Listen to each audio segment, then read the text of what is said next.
దేవుని పరిశుద్ధ నామమునకు స్తోత్రము కలుగును గాక.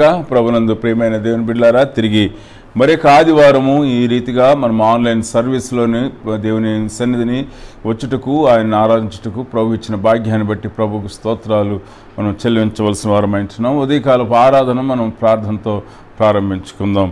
మనకు బలమైన దేవునికి ఆనందగానము చేయడి, యాకోబు దేవుని బట్టి ఉత్సాహధ్వని చేయడి, కీర్తన ఎత్తుడి, గెలక తప్పెట పట్టుకునడి, స్వరమండలమును మనోహరమైన సితారను వాయించుడి, అమావాస్య నాడు కొమ్ము ఊదడి, మనం పండుగ ఆచరించు దినమగు పున్నమి నాడు కొమ్ము ఊదడి, అది ఇశ్రాయేలీలకు కట్టడ, యాకోబు దేవుడు నిర్ణయించిన చట్టము.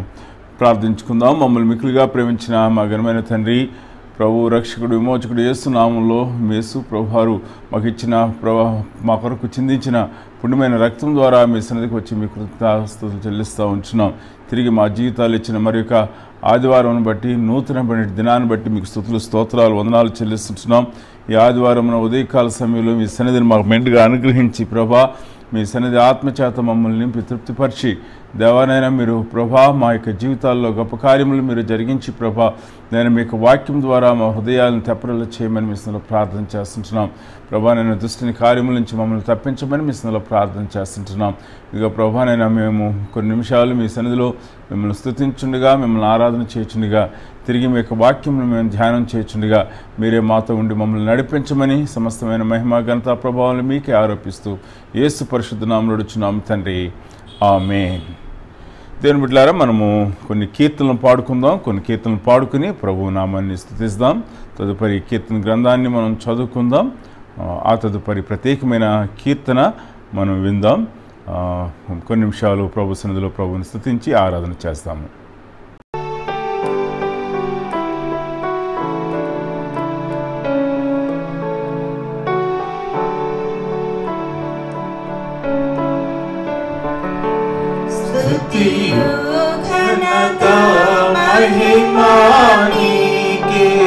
యుగ యుగముల వరకు ఎంతో నమ్మదగిన దేవా, ఎంతో నమ్మదగిన దేవా, స్తుతియు ఘనత మహిమా నీకే యుగ యుగముల వరకు ఎంతో నమ్మ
దేవుని నామమునకు స్తోత్రము కలుగును గాక.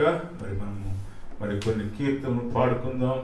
తరువాత కీర్తన గ్రంథం నుంచి వాక్య భాగాన్ని మనం చదువుకుని ప్రభు సన్నిధిలో మనం ప్రభువుని స్తుతించి ఆరాధన చేస్తాం. దేవుని నామమునకు స్తోత్రాలు. మీ అందరికీ నా వందనాలండి. ఈ దినము కొరకు ఏర్పాటు చేయబడిన వాక్య భాగము 91వ కీర్తన మనందరం చదువుకుందామండి. మహోన్నతుని చాటున నివసించేవాడే, సర్వశక్తుని నీడను విశ్రమించేవాడు. ఆయనే నాకు ఆశ్రయము, నా కోట, నేను నమ్ముకున్న నా దేవుడని నేను యెహోవాను గూర్చి చెప్పుచున్నాను. వేటకాని ఊరిలో నుండి ఆయన నన్ను విడిపించును. నాశనకరమైన తెగులు రాకుండా నిన్ను రక్షించును. ఆయన తన రెక్కలతో నిన్ను కప్పును. ఆయన రెక్కల క్రింద నీకు ఆశ్రయమును కలుగును. ఆయన సత్యము కేడమును డాలునై ఉన్నది. రాత్రివేళ కలుగు భయముకైనను, పగటివేళ ఎగురు బాణముకైనను, చీకట్లో సంచరించు తెగులుకైనను, మధ్యాహ్నమందు పాడు చేయు రోగమునకైనను నీవు భయపడకుందువు. నీ ప్రక్కన 1000 మంది పడినను, నీ కుడి ప్రక్కన 10,000 మంది కూలినను అపాయము నీ యొద్దకు రాదు. నీవు కనులారా చూచుచుండగా భక్తిహీనులకు ప్రతిఫలము కలుగును. యెహోవా నీవే నా ఆశ్రయము అని నీవు మహోన్నతుడైన దేవుని నీకు నివాస స్థలముగా చేసుకుని ఉన్నావు. నీకు అపాయమేమీ రాదు, ఏ తెగులును నీ గుడారమును సమీపించదు. ఈ కొద్ది మాటలు దేవుడు దీవించును గాక.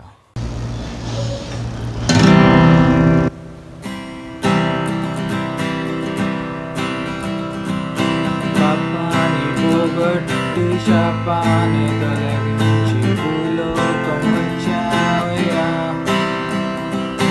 మనవుని విడిపించి పరలోకం ఇచ్చుటకు సిలువను మోసావయ్యా. పాపాన్ని పోగొట్టి శాపాన్ని తొలగించి భూలోకం వచ్చావయ్యా. మనవుని విడిపించి పరలోకం ఇచ్చుటకు సిలువను మోసావయ్యా. నీరే తుడిచావయ్యా, సంతోషం ఇచ్చావయ్యా. నీరే తుడిచావయ్యా, సంతోషం ఇచ్చావయ్యా. సర్వం యేసయ్యా, నా ప్రాణము యేసయ్యా, నా జీవము యేసయ్యా, నా ధ్యానము యేసయ్యా. నా సర్వం యేసయ్యా, నా ప్రాణము యేసయ్యా, నా జీవము యేసయ్యా, నా ధ్యానము యేసయ్యా. బంగారం కొరలేదు, వజ్రాలు కొరలేదు, హృదయాన్ని కోరావయ్యా. ఆస్తి అడగలేదు, అంతస్తు అడగలేదు, హృదయాన్ని అడిగావయ్యా. బంగారం కోరలేదు, వజ్రాలు కోరలేదు, హృదయాన్ని కోరావయ్యా. ఆస్తి అడగలేదు, అంతస్తులు అడగలేదు, హృదయాన్ని అడిగావయ్యా. వెదకే రాలేనని నా కోసం వచ్చావయ్యా. నీరే తుడిచావయ్యా, సంతోషం ఇచ్చావయ్యా. సర్వం యేసయ్యా, నా జీవము యేసయ్యా, నా ప్రాణము యేసయ్యా, నా ధ్యానము యేసయ్యా. నా సర్వము యేసయ్యా, నా జీవము యేసయ్యా, నా ప్రాణము యేసయ్యా, నా ధ్యానము యేసయ్యా.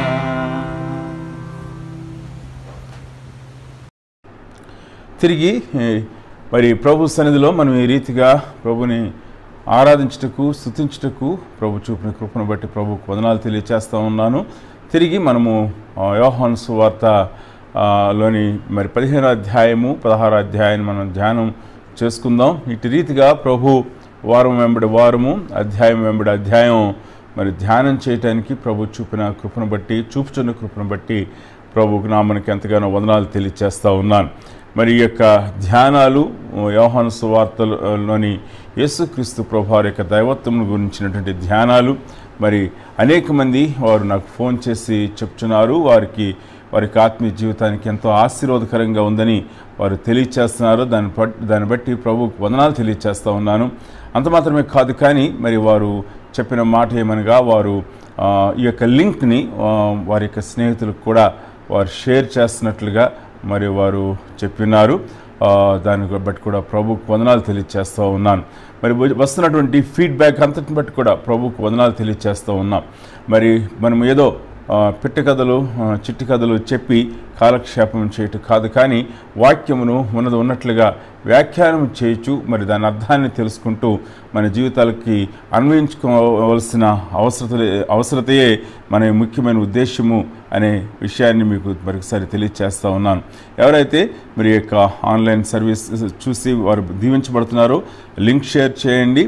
మరి మన యొక్క BPF గాస్పుల్ స్క్వేర్కి వారిని సబ్స్క్రైబ్ చేసుకోనమని వారికి మీరు తెలియచేయండి. ప్రభు మరి ఈ యొక్క పరిచర్యను ఇంకా రానున్న దినాల్లో అనేక మందికి దీవెనకరంగా దీవించును గాక. దేవుని బిడ్డలారా, మనము దేవుని యొక్క వాక్యాన్ని చదువుకుందాం. ఈ దినమందు యోహాను సువార్త 15వ అధ్యాయంలో యేసుక్రీస్తు ప్రభువారు ఆయన మరి తన్ను ద్వేషించు వారి గురించి, తనను అనుసరించు వారిని ద్వేషించు వారి గురించి పలికినటువంటి మాటలు 15వ అధ్యాయం నుండి మనము జ్ఞాపం చేసుకుందాం. మరి 15వ అధ్యాయము మరి 18వ వచనం నుండి మరి నేను చదువుతున్నాను. దయచేసి మరి జాగ్రత్తగా మరి అనుసరించవలసిందిగా మరి ప్రభు నామంలో మీకు మనవి చేస్తూ ఉన్నాను. మరి ద్వేషించు వారిని గురించిన విషయం 15వ అధ్యాయం 16వ అధ్యాయంలో కూడా మరి ప్రస్తావన చేయబడింది. మనం 15వ అధ్యాయము 18వ వచనం నుండి మరి చివరి వరకు కూడా మరి మనం చదువుకుందాం. నేను ఈ యొక్క వాక్య భాగాన్ని చదువుతున్నాను. లోకము మిమ్మల్ని ద్వేషించిన ఎడల మీకంటే ముందుగా నన్ను ద్వేషించునని మీరు ఎరుగుదురు. మీరు లోక సంబంధులైన ఎడల లోకము తన వారిని స్నేహించును. అయితే మీరు లోక సంబంధులు కారు, నేను మిమ్మల్ని లోకంలో నుండి ఏర్పరచుకుంటుని, అందుచేతనే లోకము మిమ్మల్ని ద్వేషించున్నది. దాసుడు తన యజమానుని కంటే గొప్పవాడు కాడని నేను మీతో చెప్పిన మాట జ్ఞాపకం చేసుకునుడి. లోకులు నన్ను హింసించిన ఎడల మిమ్మల్ని కూడా హింసింతురు. నా మాట గైకొని ఎడల మీ మాట కూడా గైకొందురు. అయితే వారు నన్ను పంపిన వానిని ఎరుగరు గనుక నా నామము నిమిత్తము వీటన్నిటినీ మీకు చేదురు. నేను వచ్చి వాటిని బోధింపకుండిన ఎడల వారికి పాపము లేకపోవును. ఇప్పుడైతే వారి పాపమునకు మిషలేదు. నన్ను ద్వేషించువాడు నా తండ్రిని కూడా ద్వేషించుచున్నాడు. ఎవడును చేయని క్రియలు నేను వారి మధ్య చేయకుండినడలా వారికి పాపము లేకపోవును. అయితే వారు నన్నును నా తండ్రిని చూచి ద్వేషించుచున్నారు. అయితే నన్ను నిర్హేతుకముగా ద్వేషించిరి అని వారి ధర్మశాస్త్రంలో వ్రాయబడిన వాక్యము నెరవేరినట్లు ఇలాగు జరిగెను. తండ్రి యొద్ద నుండి మీ యొద్దకు నేను పంపబో ఆదరణకర్త అనగా తండ్రి యొద్ద నుండి బయలుదేరు సత్యస్వరూపైన ఆత్మ వచ్చినప్పుడు ఆయన నన్ను గూర్చి సాక్ష్యమిచ్చును. మీరు మొదటి నుండి నా యొద్ద ఉన్నవారు గనుక మీరును సాక్ష్యమిత్తరు. 16వ అధ్యాయము 1వ వచనం నుండి మరి కొన్ని వచనాలు నేను చదువుతున్నాను. మీరు అభ్యంతర పడకుండా వలనని ఈ మాటలు మీతో చెప్తున్నారు. వారు మిమ్మను సమాజ మందిరంలో నుండి వెలివేదురు. మిమ్మను చంపు ప్రతివాడు తాను దేవునికి సేవ చేయుచున్నాను అనుకున్న కాలము వచ్చున్నది. వారు తండ్రిని నన్ను తెలుసుకొనలేదు కనుక ఇలాగూ చేయుదురు. ప్రార్థన చేసుకుందాం. మమ్మల్ని మిక్కిలిగా ప్రేమించిన మా ఘనమైన తండ్రి, ఈ సమయంలో మీ వాక్యం దగ్గరికి వచ్చినాం. వాక్యం మీది వినుచున్న బిడ్డలు మీ వారినైనా వాక్యమునకు ప్రభా మీరే ప్రభా వాక్యమును మా కొరకు వెలిగింపచేసి మా జీవితాలకు ఆశీర్వాదకరంగా ఈ వాక్య ధ్యానం ఉండుటకు కృప చూపి నడిపించమని ఈ ప్రార్థన యేసు పరిశుద్ధ నామమున నడుచున్నాం తండ్రి. ఆమేన్.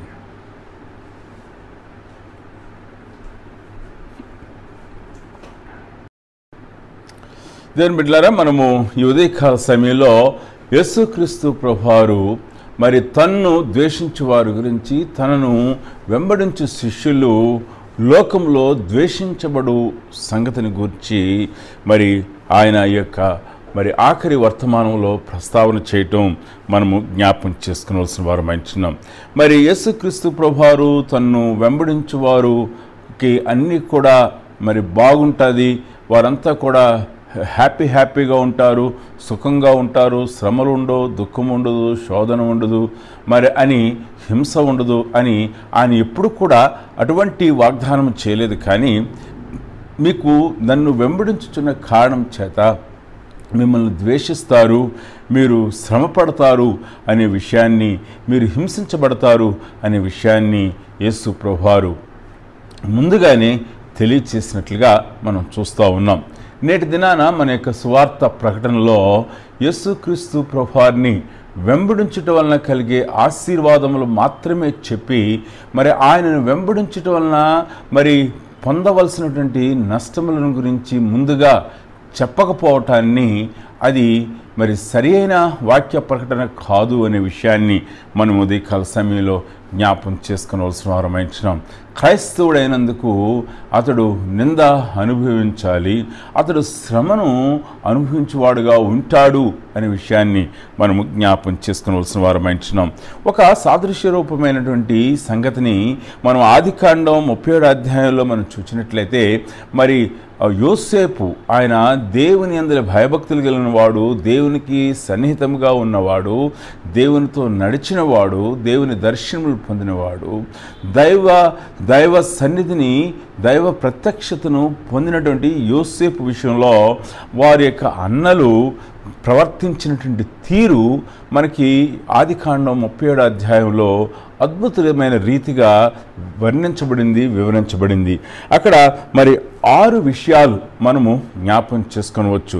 అక్కడ ఏమని ఉంటాడంటే 37వ అధ్యాయంలో మొట్టమొదటిగా వారు అతని మీద పగబట్టిరని అని వ్రాయబడింది, వారు అతని మీద మరి పగబట్టిరి అని వ్రాయబడింది, వారు అతని మీద మరింత పగబట్టిరి అని ఉంది, వారు అతని మీద అసూయపడిరి అని వ్రాయబడింది, వారు యోసేపును చంపుటకు దురాలోచన చేసిరని వ్రాయబడి ఉంది, చివరకు వారు యోసేపును అమ్మివేసిరి అని వ్రాయబడి ఉంది. అంటే ద్వేషము యొక్క మరి వికృత ఛాయలు మనము మరి ఆ యొక్క అధ్యాయంలో చూస్తూ ఉంటున్నాం. యేసుక్రీస్తు ప్రభువారు కూడా మీరు ద్వేషించబడుచున్నారు అని, మీరు ద్వేషించబడుదురు అని చెప్తున్నప్పుడు మరి ఆ యొక్క ద్వేషం యొక్క వికృత ఛాయలను యేసు ప్రభువారు ఆయన మరి మన కొరకు ముందుగానే వివరించి ఉన్నారు. మరి ఇంద్రధనుస్సులో మరి అద్భుతమైన చక్కని ఆ యొక్క రంగులు మనకు కనిపిస్తూ ఉంటాయి, చక్కని ఛాయలు కనిపిస్తూ ఉంటాయి. మరి ఇంద్రధనుస్సు ఆహ్లాదకరమైనటువంటి ఆ యొక్క ఛాయలు అందులో కనిపిస్తుంటాయి. Different colours, different shades of the colours మనం చూస్తూ ఉంటాం. మరి 7 రంగులు, 7 రంగుల ఇంద్రధనస్సు. కానీ మరి ద్వేషించేవారు గురించి ఆలోచన చేసినప్పుడు ఇవి వికృత ఛాయలు, వికృతమైన రంగులు. మరి క్రీస్తును వెంబడించుతున్న వారిని ద్వేషించే వారి యొక్క ఆ యొక్క వికృతమైన రంగులను యేసుక్రీస్తు ప్రభువారు మన కొరకు ముందుగానే ఆయన తెలియచేసి ఉన్నారు. ముందుగానే మన కొరకు గ్రంథస్థం చేయబడటం మనము జ్ఞాపకం చేసుకునవలసిన వారమై ఉంటున్నాం. మరి యొక్క అధ్యాయంలో మనం చూసినట్లయితే మరి ఈ యొక్క యేసు ప్రభువారు చెప్పినటువంటి మాటలు చాలా స్పష్టంగా జరగటాన్ని కూడా అపోస్తల కార్యం గ్రంథం మనం చదువుతున్నప్పుడు మరి చాలా అద్భుతంగా అవి గ్రంథస్థం చేయబడటం మనం జ్ఞాపకం చేసుకునవలసిన వారమై ఉంటున్నాం. అన్నిటికన్నా గొప్పదైనటువంటి ఆ యొక్క మరి సంఘటన అపోస్తల కార్యం గ్రంథం మరి 19వ అధ్యాయంలో అది రాయబట్టాన్ని కూడా మనము జ్ఞాపకం చేసుకునవలసిన వారమై ఉంటున్నాం. అపోస్తల కార్యం గ్రంథం 19వ అధ్యాయంలో ఎఫెసీ సంఘంలో మరి పౌలు, శీలలు వారు వెళ్తున్నప్పుడు వారిని ద్వేషించిన ఆ పట్టణ ప్రజలు ద్వేషించిన విధానం అక్కడ మన కొరకు చక్కగా గ్రంథస్థం చేయబడటం చూస్తూ ఉంటున్నాం. ఇక్కడ చూడండి, యేసు ప్రభువారు చెప్తున్నారు, మరి మొదటగా ఆయన చెప్తున్నాడు, లోకము మరి మిమ్మల్ని ద్వేషిస్తున్నప్పుడు జ్ఞాపం చేసుకోవాల్సిన విషయం ఏమిటంటే, లోకము నన్ను ద్వేషించుచున్నది కాబట్టి మరి మిమ్మల్ని కూడా ద్వేషిస్తుంది. దయచేసి చూద్దాం, మరి 18వ వచనాన్ని మరి తిరిగి చదువుకుందాం. మరి లోకము మిమ్మల్ని ద్వేషించిన యెడల మీకంటే ముందుగా నన్ను ద్వేషించినని మీరు ఎరుగుదురు. మరి మొదటగా నన్ను ద్వేషించినది లోకం. మరి ఇక్కడ యేసు ప్రభువారు మరి క్రింద వచనాలు 20వ వచనంలో చెప్తున్నాడు, దాసుడు తన యజమానుని కంటే గొప్పవాడు కాడని నేను మీతో చెప్పిన మాట జ్ఞాపకం చేసుకునుడి. లోకులు నన్ను హింసించిన యెడల మిమ్మల్ని కూడా హింసింతురు. ఈ మాట గైకొనిన యెడల మీ మాట కూడా గైకొందురు. మరి మిమ్మల్ని కూడా హింసింతురు, నా మాట గైకొని నెడల మీ మాట కూడా గైకొందురు. ఇక్కడ చూసారా, చాలా కేటగారికల్ ఎక్స్ప్రెషన్, చాలా స్పష్టమైన రీతిలో యేసుక్రీస్తు ప్రభువారు ఈ మాట చెప్తున్నారు. ఏమని చెప్తున్నారు? లోకము నన్ను ద్వేషించుచున్నది, లోకము నన్ను ద్వేషిస్తున్నట్లయితే, లోకము నన్ను హింసించున్నట్లయితే మిమ్మల్ని కూడా ద్వేషిస్తుంది, మిమ్మల్ని కూడా హింసిస్తుంది అనే విషయాన్ని యేసుక్రీస్తు ప్రభువారు తెలియచేయటాన్ని మనము జ్ఞాపం చేసుకునవలసిన వారమైంటున్నాం. మరి ఈ లోకంలో 2 తెగలు లేక 2 మరి మూల సూత్రాలు మనం జ్ఞాపం చేసుకునవలసిన వారమైంటున్నాం. మరి ప్రేమ నింపబడిన చోట, అది దేవుని యొక్క ప్రేమ నింపబడిన చోట ప్రేమ వాతావరణం ఉంటుంది. ప్రేమ రాహిత్యం దగ్గర ద్వేషం ఉంటుంది. మరి సత్యము దగ్గర ప్రేమ ఉంటుంది, అబద్ధం దగ్గర ద్వేషం ఉంటుంది. మరి యేసుక్రీస్తు ప్రభువారు అని చెప్తున్నాడు, నన్ను ద్వేషించినలా. మరి లోకము దేవుణ్ణి ద్వేషించుటకు, యేసుక్రీస్తు ప్రభువారిని ద్వేషించుటకు మూల కారణాన్ని మనం ఆది కాండంలోనే మనం చూస్తూ ఉంటున్నాం. ఆదాము అవ్వల యొక్క పతనాన్ని మనం చూస్తూ ఉంటున్నాం. మరి ఆదాము అవ్వలు దేవుని ద్వేషించిన మరి కారణం వలన వారు పతనం అవటం కాదు, కానీ వారిని ప్రేరేపించినటువంటి శక్తి, ఆ అవిధేయులైన వారిని అవిధేయులను ప్రేరేపించే శక్తి, అవిధేయులుగా చేయు ఆ యొక్క మనుషులను అవిధేయులుగా చేసినటువంటి ఆ శక్తి సాతాను శక్తి. సాతాను మాయ వేషము వేసుకుని మాయ మాటలు చెప్పి మరి దేవుని మీద తనకున్నటువంటి ద్వేషమును బట్టి అతడు దేవునితో సమానముగా మరి ఉండుట, మరి దేవునితో సమానముగా చేసుకునుట ఇష్టపడిన వాడుగా ఉంటున్నాడు. మరి సభాపర్వతమునికి ఎక్కుతానని తలంచాడు. మరి తానే దేవుడుగా ఉండాలని కోరుకుంటున్నాడు. మరి దేవుడు ఆ సాతానును పడద్రోసిన కారణం చేత దేవుని మీద ద్వేషముతో దేవుని యొక్క సృష్టిని వాడు పాడు చేయటం ప్రారంభించి ఉన్నాడు. కానీ దేవుడు తన యొక్క నిత్యమైన సంకల్పంలో తన యొక్క రక్షణ ప్రణాళిక ఆయన ముందుగానే అనాదిలో వేసుకుని ఉన్నాడు. కాబట్టి సాతాను పాడు చేసినప్పుడు కూడా ఆ యొక్క రెడెంప్టివ్ యాక్ట్లో ఆ యొక్క విమోచన క్రయంలో విమోచించుట కొరకు ఆయన తన రక్తమును చిందించుట కొరకు సిద్ధపరచుకుని ఉన్నాడు. కాబట్టి సాతాను పాడు చేసిన దాన్ని దేవుడు బాగు చేయుచున్నాడు అనే విషయాన్ని మనము జ్ఞాపం చేసుకోవాలి. కాబట్టి మొదటి ద్వేషము అపవాది మరి పతనమును బట్టి పతనములో ఉన్నది. ఆ ద్వేషము ఆదాము పతనంలోనికి నడిపించింది. ఈ లోకములో మానవాళిని అంతటిని కూడా పాడు చేయటానికి గల కారణం ఏమిటి అంటే, సాతాను లేక అపవాది దేవునిని ప్రేమించు వారిని, దేవునిని ద్వేషించు వారిని, మరి దేవునిని ద్వేషించు వారిగా చేయుట అనే విషయాన్ని ఈ యొక్క ఉదయకాల సమయంలో మనము జ్ఞాపం చేసుకునవలసిన వారమైంటున్నాం. కాబట్టి యేసు ప్రభువారు ముందుగానే ఆయన చెప్తుంటున్నారు, సాతాను మనల్ని ద్వేషించుటకు గల కారణము సాతానులోనే ఉన్నది. దేవుణ్ణి ద్వేషిస్తున్నాడు కాబట్టి మరి అతడు మనల్ని ద్వేషించున్నారని చెప్తున్నారు. మరి రెండవదిగా యేసు ప్రభువారు ఇక్కడ చెప్తున్న మాట ఏమిటంటే, మరి మీరు లోక సంబంధులు కారు కనుక మిమ్మల్ని ద్వేషించున్నది, నన్ను ద్వేషిస్తున్నాడు కనుక మిమ్మల్ని కూడా ద్వేషిస్తాడు. మీరు దేవుని రాజ్య వారసులైన కారణం చేత మీరు లోక సంబంధులు కారు, మీరు దేవుని రాజ్య వారసులు.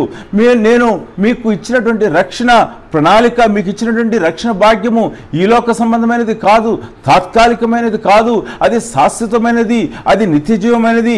నా యొక్క దైవత్వములో మిమ్మల్ని పాలువారుగా చేస్తున్నాను. కాబట్టి మీరు ఈ లోక సంబంధులు కారు, మీరు పరలోక సంబంధులు. కాబట్టి మరి లోకము మిమ్మల్ని ద్వేషించినదిగా ఉన్నది అనే విషయాన్ని మరి యేసు ప్రభువారు 15వ అధ్యాయము 19వ వచనంలో ఆయన తెలియజేస్తుంటున్నారు. మరి 3వ కారణాన్ని కూడా యేసు ప్రభువారు ఆయన తెలియజేస్తున్నాడు.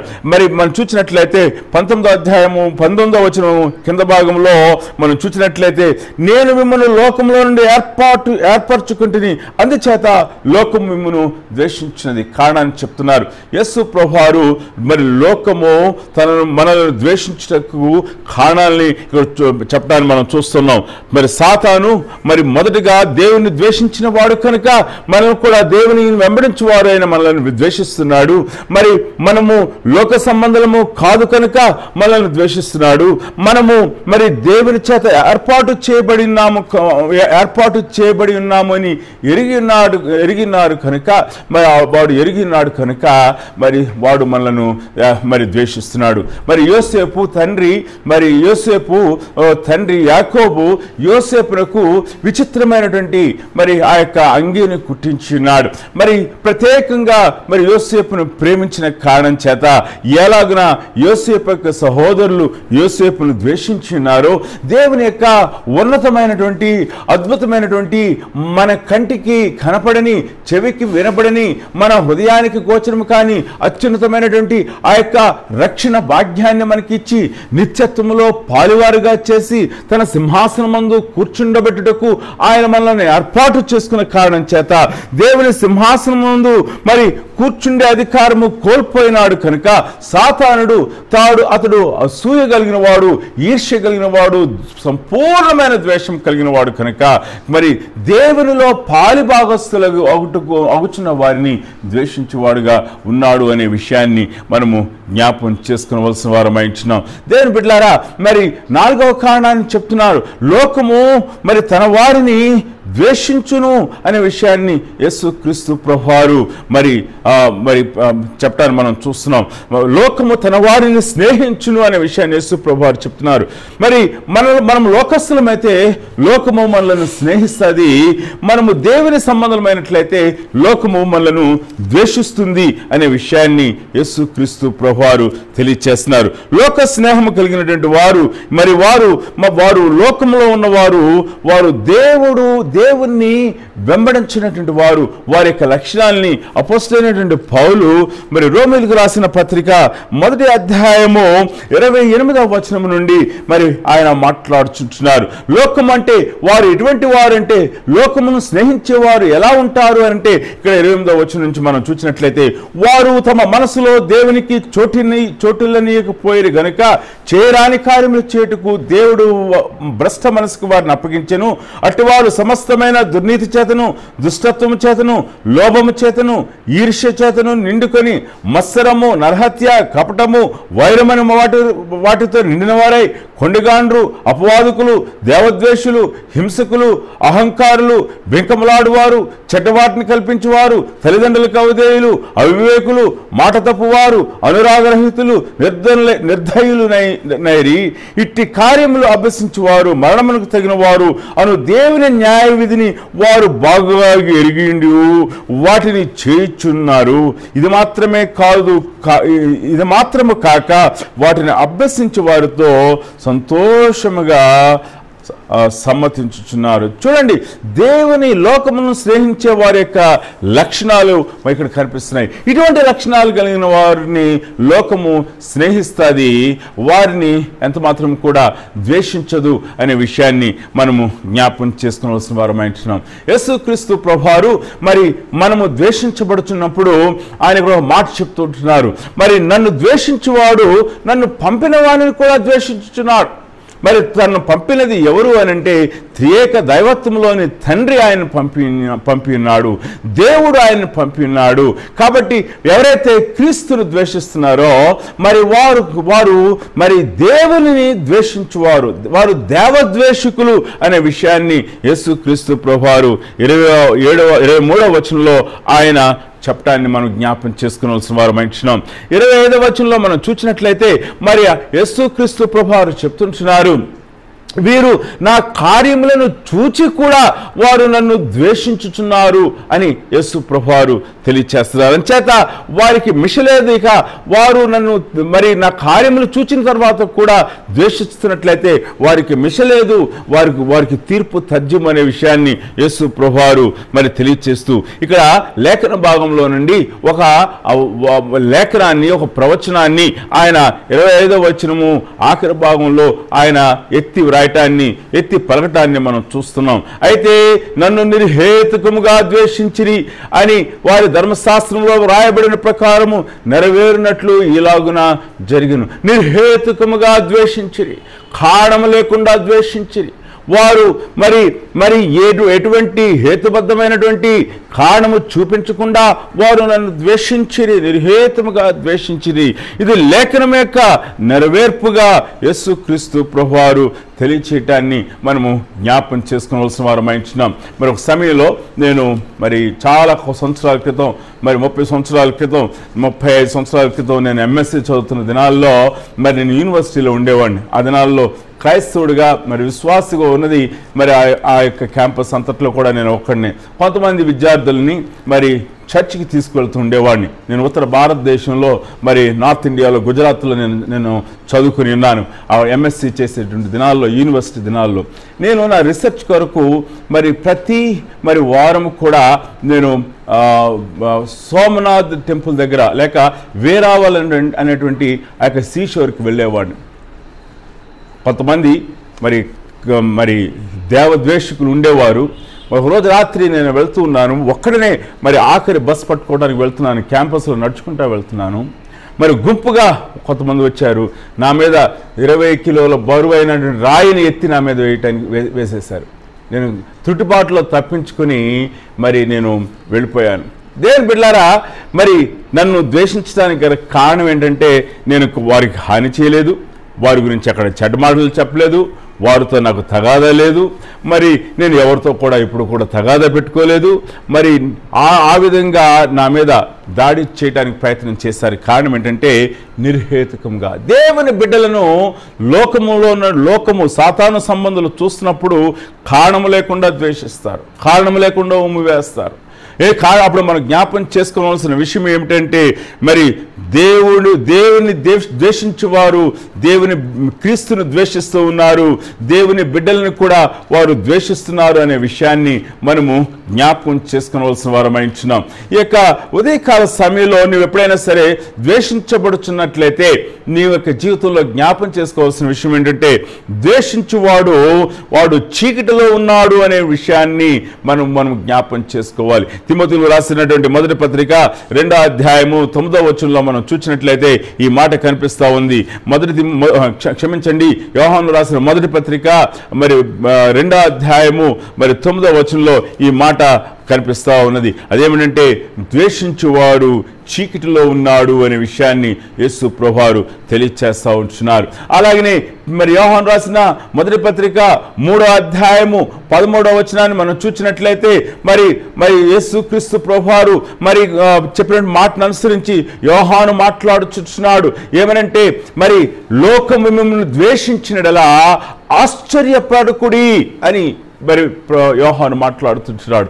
లోకం మిమ్మల్ని ద్వేషిస్తున్నప్పుడు మీరు ఆశ్చర్యపడకూడదు. యేసు ప్రభువారు కూడా ఈ మాట చెప్పినారు.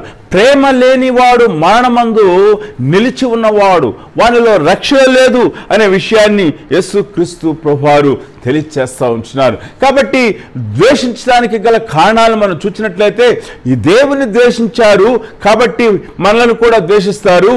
మనం లోక సంబంధం కాదు కాబట్టి మనల్ని ద్వేషిస్తారు. మనం లోకము నుండి దేవుని చేత ఏర్పాటు చేయబడిన వారం కాబట్టి మనల్ని ద్వేషిస్తారు. లోకంతో స్నేహించువారు వారి యొక్క లక్షణాలను బట్టి వారు మనల్ని ద్వేషిస్తారు. నన్ను క్రీస్తును ద్వేషించినట్లయితే దేవుని కూడా వారు ద్వేషించినట్లయినటువంటి విషయాన్ని యేసు ప్రభువారు చెప్తున్నారు. కార్యములు చూచి కూడా, దేవుని కార్యములని తెలిసి కూడా వారు ద్వేషిస్తారు అని యేసు ప్రభువారు చెప్తున్నారు. నిర్హేతుకముగా ద్వేషిస్తారు అని చెప్తుంటున్నారు. ద్వేషించువారు చీకటిలో ఉన్నారు, ద్వేషించువారిలో మరణము ఏలుబడి చేయుచున్నది, వారిలో పాపము ఉన్నది అనే విషయాన్ని మనము యోహాను రాసినటువంటి మొదటి పత్రిక మరి 3వ అధ్యాయము 13వ వచనం నుండి మనం చూచున్నాము. మరి అంత మాత్రమే కాదు, కానీ మరి పాపములో నిలిచి ఉన్నవారు వారు దేవుని ద్వేషించువారు అనే విషయాన్ని యోహాను సువార్తలో యేసుక్రీస్తు ప్రభువారు ఆయన మరి మాట్లాడుచుంటున్నారు. దయచేసి యోహాను సువార్త 3వ అధ్యాయాన్ని మనం చూచినట్లయితే 13వ వచనంలో, యోహాను సువార్త 3వ అధ్యాయం 20వ వచనంలో మనం చూచినట్లయితే ఇలాగున వ్రాయబడింది, దుష్కార్యము చే ప్రతివాడును వెలుగును ద్వేషించును, తన క్రియలు దుష్క్రియలుగా కనపడకుండానట్లు వెలుగునద్దకు రాడు. దుష్కార్యము చే ప్రతివాడు కూడా వెలుగును దేవుణ్ణి ద్వేషించును. కాబట్టి యేసుక్రీస్తు ప్రభువారు ఆయన ఆఖరి ప్రసంగంలో ఈ యొక్క ద్వేషమును గురించిన విషయాన్ని ముందుగానే హెచ్చరిక చేస్తున్నాడు. ఓ నా శిష్యులారా, మీరు లోకంలోనికి వెళుతూ ఉన్నారు. మీరు లోకంలోకి వెళుతున్నప్పుడు మీరు జ్ఞాపం చేసుకోవాల్సినటువంటి మొదటి విషయం ఏమిటి అంటే, మీరు ద్వేషించబడతారు. మీకు పూలదండలు వేయరు, మీకు మరి శాలువాలు కప్పరు, ఘన సన్మానాలు చేయరు, కానీ మిమ్మల్ని ద్వేషిస్తారు, మిమ్మల్ని రాళ్లతో కొడతారు, మిమ్మల్ని మరి హింసిస్తారు, మిమ్మల్ని మరి మీ యొక్క జీవితములను నాశనం చేయటానికి వారు పగపన్నిన వారుగా ఉంటారు అని యేసుక్రీస్తు ప్రభువారు హెచ్చరిక చేయుచుంటున్నారు. అందుచేతనే అపోస్తలుడైన పౌలు ఎఫెసీయులకు రాసినటువంటి మరి పత్రికలో మనం చూసినట్లయితే, ఎఫెసీయులకు రాసిన పత్రిక 4వ అధ్యాయంలో మనం చూసినట్లయితే ఇలాగున మరి ఆయన మాట్లాడుచున్నాడు. ఎఫెసీయులకు రాసిన పత్రిక 4వ అధ్యాయంలో మరి లోక సంబంధుల యొక్క లక్షణాలని ఆయన తెలియచేస్తున్నాడు. దయచేసి ఎఫెసీయులకు రాసిన పత్రిక 4వ అధ్యాయం 17వ వచనం నుండి నేను చదువుతున్నాను. జాగ్రత్తగా మరి వినవలసిందిగా, ఫాలో అవ్వాల్సిందిగా మనం చేస్తూ ఉన్నాను. కాబట్టి అన్ని జనులు నడుచుకున్నట్లు మీరిక మీదట నడుచుకునవలదని ప్రభువునందు సాక్ష్యం ఇచ్చున్నాను. అన్ని జనుల యొక్క లేక క్రీస్తు లేని వారి యొక్క హృదయాలు ఎలా ఉంటాయో ఇక్కడ తెలియచేస్తున్నాడు. వారైతే అంధకారమైన మనస్సు గల వారై తమ హృదయ కాఠిన్యము వలన తమలోని అజ్ఞానము చేత దేవుని వలన కలుగు జీవములో నుండి వేరుపరచబడిన వారై తమ మనసుకు కలిగిన వ్యర్థతను అనుసరించి నడుచుకొనుచున్నారు. రెండవ విషయాన్ని మనం చూసినట్లయితే, వారు సిగ్గులేని వారై ఉండి నానా విధమైన అపవిత్రతను అత్యాశతో జరిగించుటకు తామే కాముకత్వమునకు అప్పగించుకున్న వారుగా ఉన్నారు అని చెప్తున్నారు. మరి 22వ వచనంలో చూసినట్లయితే, కావున మునుపటి ప్రవర్తన విషయంలోనైతేనేమి మోసకరమైన దురాశల వలన చెడిపోవు ప్రాచీన స్వభావం మొదలుకొని అని మరి యేసు ప్రభువారు చెప్తున్నారు.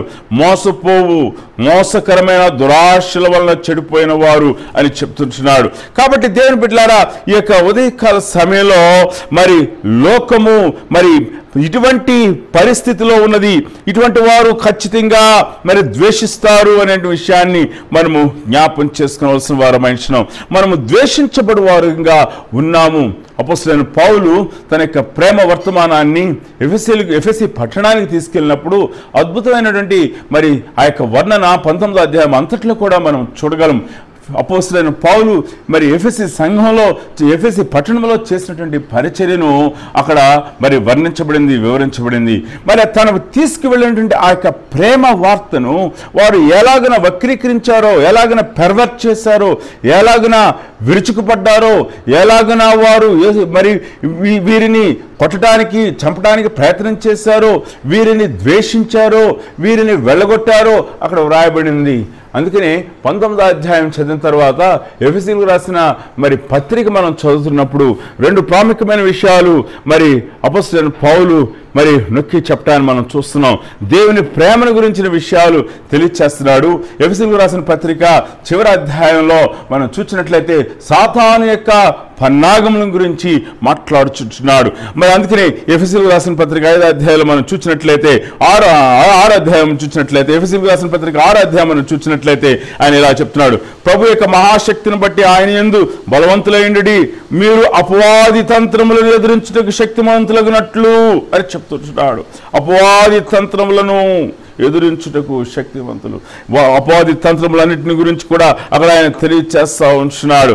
మరి మనం పోరాడేది ఎవరితో అంటే అంధకార సంబంధమగు లోకనాథులతో అని చెప్తున్నాడు, వాయుమండల దురాత్మల సమూహంతో అని చెప్తున్నాడు. కాబట్టి ఇక్కడ చూసినట్టు కింద వచనాల్లో మనం చూసినప్పుడు మరి ఆ యొక్క గొప్పదైనటువంటి రక్షణ శిరస్త్రాణము మరి యొక్క అవన్నీ కూడా యుద్ధోపకరణములు, ఆత్మ సంబంధమైన యుద్ధోపకరణములు ధరించమని చెప్తున్నాడు.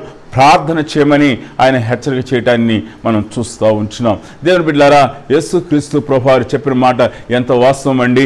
మరి అపోస్తులు చెప్పిన మాట ఎంత వాస్తవం అండి. మనము లోకము చేత ద్వేషించబడు వారంగా మనము ఉన్నాము అనే విషయాన్ని మనము జ్ఞాపం చేసుకోవలసిన వారం అయినాం. మరి ఇక లోకం యొక్క సిస్టమ్స్, అది ఈవెన్ మరి క్రైస్తవ మరి దేశమైనప్పుడు కూడా ఆ యొక్క పొలిటికల్ సిస్టమ్స్ మరి దేవుని బిడ్డలను మరి దేవుని బిడ్డలను ద్వేషించేదిగా, దేవుని బిడ్డలను మరి హతమార్చేదిగా, దేవుని బిడ్డలను వారు దేవుని బిడ్డలను మరి హింసించేదిగా మరి మారిపోయాయి అనే విషయాన్ని ఉదయకాల సమయంలో మనం జ్ఞాపం చేసుకోవాల్సిన వారమైనాం. లోకము ద్వేషించును. మరి ఆ ద్వేషించబడినటువంటి వారి యొక్క జాబితా హెబ్రీయులకు రాసిన పత్రికలో కూడా మనం చూడగలం. హెబ్రీయులకు రాసిన పత్రికలో ఆ విశ్వాస వీరుల యొక్క జాబితాలో వారు ఎలాగున హింసించబడ్డారో, ఎలాగున ద్వేషించబడ్డారో మనకి చాలా అద్భుతంగా మరి గ్రంథకర్త ఆయన వ్రాసి ఉన్నాడు. మరి అక్కడ చూసినట్లయితే తిరస్కారము వలన 11వ అధ్యాయము, మరికొందరు 36వ వచనం, మరికొందరు తిరస్కారం వలన, కొరడా దెబ్బల వలన, మరి బంధకములను ఖైదులను అనుభవించిరి, రాళ్లతో కొట్టబడిరి, రంపములతో కోయబడిరి, శోధింపబడిరి, మరి ఖడ్గముతో చంపబడిరి. దేవుని బిడ్డలారా, ద్వేషంతో కూడినటువంటి లోకంలో మనము ఉన్నాము. యేసుక్రీస్తు ప్రభువారు ఆయన చెప్పినారు, తోడేళ్ల మధ్యకు నేను మిమ్మల్ని పంపిస్తున్నట్లుగా పంపిస్తున్నాను, లోకంలోనికి పంపించుచున్నాను అని యేసు ప్రభువారు చెప్పిన మాట ఎంతైనా వాస్తవము అనే విషయాన్ని ఉదయకాల సమయంలో మనము జ్ఞాపం చేసుకునవలసిన వారం అయినాం. మరి రెండవ విషయాన్ని మనం చూసినట్లయితే వారు మిమ్మల్ని వెలివేయుదురు. మొదటిగా ద్వేషిస్తారు అనే విషయాన్ని చూచాము. రెండవదిగా వారు మిమ్మల్ని వెలివేయుదురు. 16వ అధ్యాయము 2వ వచనాన్ని మనం చూసినట్లయితే వారు మిమ్మల్ని వెలివేయుదురు. They will excommunicate you. సమాజంలో వెలివేయబడినటువంటి స్థితి అది ఎంతో మానసిక క్షోభ కలుగు చేసేటువంటి స్థితి. నువ్వు సమాజంలోనే ఉన్నట్లుగా ఉంటావు, ఎవరితో కూడా మాట్లాడటానికి వీల్లేదు, ఎవరిని సంధించడానికి వీల్లేదు, సామాజిక కార్యక్రమాల్లో పాల్గొనడానికి వీల్లేదు. అది కష్టమైనది. యోహాను సువార్త 9వ అధ్యాయంలో ఆ పుట్టుగుడ్డు వాడిని స్వస్థపరిచినప్పుడు మరి వారి పరిసయ్యులు శాస్త్రులు వారిని ప్రశ్నిస్తూ ఉన్నారు. మరి యేసుక్రీస్తు ప్రభువారి గురించి అడుగుతూ ఉన్నారు. మరి అతడు చెప్పిన సాక్ష్యమును వారు విని ఉన్నారు. వారి తల్లిదండ్రులను పిలిపించినప్పుడు వారి తల్లిదండ్రులు, నా కుమారుడు గుడ్డివాడుగా ఉంటే పర్వాలేదు, కానీ మేము వెలివేయబట్టడానికి ఇష్టపడట్లేదు అని వారు తలంచారు. అంచేత మరి వాడు మా కొడుకే కానీ వాడు పెద్దవాడు, మరి ఎవరు స్వస్థపరిచారో వాడిని అడగండి, వారికి జ్ఞానం ఉందని తప్పించుకున్నారు. వారు వెలివేయబడటానికి ఇష్టపడలేదు. గుడ్డివాడు యేసుక్రీస్తు ప్రభువారు తన్ని మరి స్వస్థపరిచాడనేటువంటి సజీవమైనటువంటి సాక్ష్యం ఇచ్చిన కారణం చేత వారు అతనిని వెలివేసిరి అని రాయడం. వెలివేసిన వెంటనే యేసుక్రీస్తు ప్రభువారు ఆ వ్యక్తి దగ్గరకు వచ్చి గొప్పదైన ప్రత్యక్షతను ఆయన ఇవ్వటాన్ని మనం చూచిన్నాం. సంఘ పరిచర్యలో, సువార్త ప్రకటనలో అనేక మంది క్రీస్తు ప్రేమ చేత ఆకర్షించబడిన వారు వెలివేయబడ్డారు. సమాజముల నుంచి వెలివేయబడ్డారు, కులము నుండి వెలివేయబడ్డారు, వారి యొక్క ఉన్నటువంటి దేశం నుండి, వారు ఉన్నటువంటి ప్రదేశం నుంచి వెలివేయబడ్డారు. అయినప్పుడు కూడా వారు తమ యొక్క విశ్వాసాన్ని విడిచిపెట్టకుండా యథార్థంగా కొనసాగటాన్ని మనము చూడగలము. వెలివేయబడుట, వారు మిమ్మలను వెలివేయుదురు. అపోస్తలుడైనటువంటి పౌలు ఈ యొక్క అనుభవం గుండా తన యొక్క మిషనరీ యాత్రలో అనేక సార్లు వెళ్ళటాన్ని మనం చూస్తూ ఉంటున్నాం. సమాజం నుంచి ఆయన వెళ్ళిపోవాల్సిన పరిస్థితిని వారు కలుగు చేశారు. అపోస్తలుడైన పౌలు మరి పట్టణంలోకి వెళ్ళటానికి ప్రవేశిస్తున్నప్పుడు యూదులైన వారు ముందుగానే తాకీదులు పంపించి, ఈ దుర్మార్గుడు వస్తూ ఉన్నాడు, మీరు ఇతన్ని చేర్చుకోవద్దని మరి అక్కడ యూదులైన వారికి లేఖలు రాసి పంపించేవారు. హింస పెట్టి ఉన్నారు. వెలివేయట. మిషనరీ 2000 సంవత్సరాల మిషనరీ చరిత్రను చూచినప్పుడు మిషనరీ చరిత్రలో కూడా ఇదే సంఘటనలు మనం చూస్తూ ఉన్నాం. వెలివేయబడినటువంటి స్థితి. దేవుని బిడ్డలారా, ఈ యొక్క ఉదయకాల సమయంలో నీ జీవితంలో యేసుక్రీస్తు ప్రభువారిని వెంబడించిన కారణం చేత నువ్వు వెలివేయబడుతున్నట్లయితే లేఖనము నీ యందు నెరవేర్చున్నది అనే విషయాన్ని ఉదయకాల సమయంలో జ్ఞాపం చేసుకోవాలి. 16వ అధ్యాయం 2వ వచనంలో చూస్తున్నాం, వారు మిమ్మల్ని సమాజ మందిరంలో నుండి వెలివేయుదురు. మొదటగా ద్వేషించుదరని చెప్పాం, రెండవదిగా వెలివేయుదరని చెప్పినారు యేసు ప్రభువారు.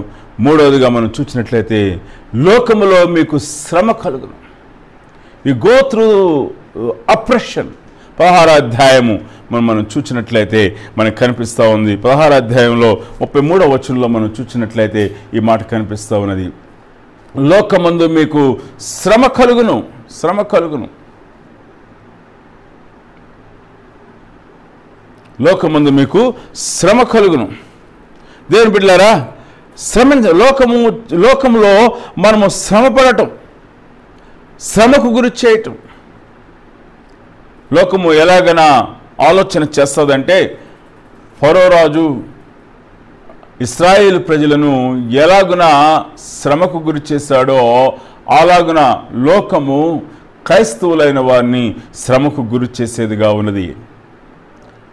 ఏంటి, ఎలాగైనా శ్రమకు గురి చేశాడు? ఫరో రాజుకు ఐగుప్తీయుల అవసరం లేదు, ఐగుప్తీయుల యొక్క వ్యక్తిత్వం అవసరం లేదు, ఐగుప్తీయుల యొక్క ఉనికిని గురించిన మరి ఆలోచన అతనికి అవసరం లేదు, ఐగుప్తీయుల యొక్క యోగక్షేమాలు అతనికి అవసరం లేదు ఫరో రాజునకు. కానీ ఏం కావాలి అంటే ఐగుప్తీయుల యొక్క శ్రమ కావాలి, ఐగుప్తీయుల యొక్క కష్టార్జితం కావాలి. వారు పని చేయాలి, వారు పని చేయటం ద్వారా వీరు ధనికులు అవ్వాలి, బహుధనికులు అవ్వాలి. చాలాసార్లు ఈ ప్రశ్న అడుగుతూ ఉంటారు, దేవుని యొక్క తీర్పు వచ్చినప్పుడు ఆయన ఎటువంటి కార్యములు చేస్తాడో ఎవరికి కూడా అర్థం కాదు. ఒక్కరోజే ఐగుప్తు యొక్క జస్లందరినీ ఆయన హతం చేశాడు. ఒక్కరోజే ఐగుప్తు యొక్క ఐశ్వర్యం అంతా కూడా ఇశ్రాయేలు చేతికి అప్పగించున్నాడు. చాలామంది పాపం చాలా న్యాయవంతులమని వారు తలస్తూ మీ దేవుడు దోచుకోమన్నాడా అని అడుగుతూ ఉంటారు. మీ దేవుడు దోచుకోమన్నాడా ఐగుప్తీయుల్ని అని అడుగుతూ ఉంటారు. అయ్యా వీరు మరి ఒక్క దినమందే వారు అడిగి తీసుకున్నారు, మేము ఆరాధించడానికి వెళ్తున్నామంటే వారు ఒలిచి ఇచ్చి వేశారు ఒక్క దినమందే. నేను అడుగుతా ఉన్నాను, 400 సంవత్సరాలు ఒక జాతిని, ఒక సమూహాన్ని, ఒక ప్రజలను దోచుకున్నారే, వారి యొక్క మానవులను దోచుకున్నారే, వారిని హింసించారే, వారిని మరి చాలా తక్కువైన వారిగా చేశారే. మరి 400 సంవత్సరాల శ్రమ దోపిడీని మరి దానికి న్యాయం లేదా, దానికి తీర్పు లేదా? ఆ తీర్పు ప్రకారంగా వస్తే ఐగుప్తు దేశమంతా కూడా మరి ఇశ్రాయేలు దేశంగా అయి ఉండేది. కానీ దేవుడు ఐగుప్తుని ప్రేమించున్నాడు, ఐగుప్తీయులకే ఉంచున్నాడు. కానీ వారి యొక్క ఏ వేజెస్ అయితే దోచుకున్నారో ఆ వేజెస్ మాత్రమే వారికి ఇచ్చాడు. దేవుడు న్యాయవంతుడే. వారి యొక్క దేశం యొక్క ఉనికిని ఆయనంత మాత్రం కూడా పాడు చేయలేదు. వారి యొక్క దేశం సర్వస్వమును ఆయన తీసుకోనలేదు, కేవలము వేజెస్ మాత్రమే ఆయన తీసుకున్నాడు. వారి యొక్క ఫలాన్ని తిరిగి ఆయనకు అప్పగించున్నాడు. ఈ లోకంలో చాలాసార్లు క్రైస్తవులు శ్రమల గుండా వాళ్ళు లోకము శ్రమ పెట్టడానికి ప్రయత్నం చేస్తూ ఉన్నారు. It's called oppression. They try to oppress. ఏదో కారణం చేత శ్రమకు గురి చేయాలనేటువంటి తాత్పర్యము లోకము కలిగి ఉన్నది. అయితే దయచేసి చూడండి, పేతురు రాసినటువంటి మొదటి పత్రిక, మనము శ్రమ గుండా వెళుచున్నప్పుడు మనము జ్ఞాపం చేసుకోవాల్సిన విషయము ఇదే. దయచేసి చూడండి, పేతురు రాసిన మొదటి పత్రిక 4వ అధ్యాయం 12వ వచనం. పేతురు రాసిన మొదటి పత్రిక 4వ అధ్యాయం 12వ వచనం. ప్రియులారా, మిమ్మల్ని శోధించుటకు మీకు కలుగుచున్నటువంటి అగ్ని వంటి మహాశ్రమల గురించి మీకు ఏదో వింత సంభవించినట్లు ఆశ్చర్యపడకుడి. క్రీస్తు మహిమ బయలుపరచబడినప్పుడు మీరు మదానందంతో సంతోషించు నిమిత్తము క్రీస్తు శ్రమల్లో మీరు పాలివారైనంతగా సంతోషించుడి.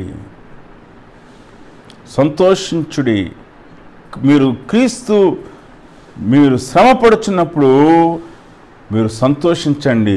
క్రీస్తు మహిమ బయలుపరచబడినప్పుడు మీరు మహదానందంతో సంతోషించే నిమిత్తము మీరు సంతోషించడి. అంత మాత్రమే కాదు, కానీ మరి 16వ వచనంలో ఉంటాడంటే, ఎవడైనా క్రైస్తవుడైనందుకు బాధ అనుభవించిన ఎడల అతడు సిగ్గుపడక ఆ పేరును బట్టి దేవుని మహిమపరచవలెను. శ్రమ కలుగుతుంది, అయినప్పుడు కూడా మీరు సంతోషించండి. అంటే శ్రమయందు సంతోషించడం కాదు, కానీ నేను క్రైస్తవుడనైనందుకు ఈ శ్రమ నాకు కలిగి ఉన్నది. నేను విశ్వసించిన విశ్వాసాన్ని బట్టి నేను ఈ యొక్క శ్రమ గుండా వెళుతున్నాను. మరి నా దేవుడు ఆయన నన్ను మహిమపరిచే దినము రానయ్యున్నది. ఆయన నన్ను మరి ఆయన ఉన్నతమైన స్థితికి తీసుకువెళ్ళే దినము రానయ్యున్నది కనుక నేను శ్రమను వహిస్తాను. శ్రమలో దైవత్వపు యొక్క పోలికలోనికి నేను రూపాంతరము చెందుతాను. There is a goal in suffering. అందుకనే బైబిల్ గ్రంథంలో యోబు గ్రంథం మన కొరకు గ్రంథస్థం చేయబడింది. యోబు గ్రంథం నుండి మనం నేర్చుకునేటువంటి పాఠాల్లో మౌలికమైన పాఠం ఏమిటంటే, దేవుడు మనను శ్రమ ద్వారా శుద్ధీకరణ చేయవాడాయించున్నాడు. క్రీస్తు యొక్క స్వారూప్యంలో ఎదుగుటకు ఆయన శ్రమను సాధనముగా చేసుకుని వాడాయించున్నాడు. ఆయన శ్రమ పెట్టడు, కానీ ఆయన ద్వేషించువారు పెట్టుచున్న శ్రమను ఆయన దానినే ఆయన సాధనంగా చేసుకుని మనలో క్రీస్తు యొక్క పోలికలోనికి రూపాంతరపరచువారుగా ఉంటున్నారనే విషయాన్ని మనం జ్ఞాపం చేసుకోవాలి. యేసు క్రీస్తు ప్రభువారు మత్తయి సువార్త 5వ అధ్యాయంలో మనం చూసినప్పుడు ఆయన ఇలాగ మాట్లాడుచున్నారు. 10వ వచనంలో, నీతి నిమిత్తం హింసించబడువారు ధన్యులు, పరలోక రాజ్యము వారిది. నా నిమిత్తము జనులు మిమ్మల్ని నిందించి హింసించి మీ మీద అబద్ధముగా చెడ్డ మాటలలో పలుకున్నప్పుడు మీరు ధన్యులు. మరి సంతోషించి ఆనందించుడి, పరలోకమందు మీ ఫలము అధికమగును. ఇలాగున వారు మీకు పూర్వమందుండిన ప్రవక్తలను హింసించిరి. In a war between truth and a lie, in a war between God and the demon or the devil, we see the God's people come out victoriously.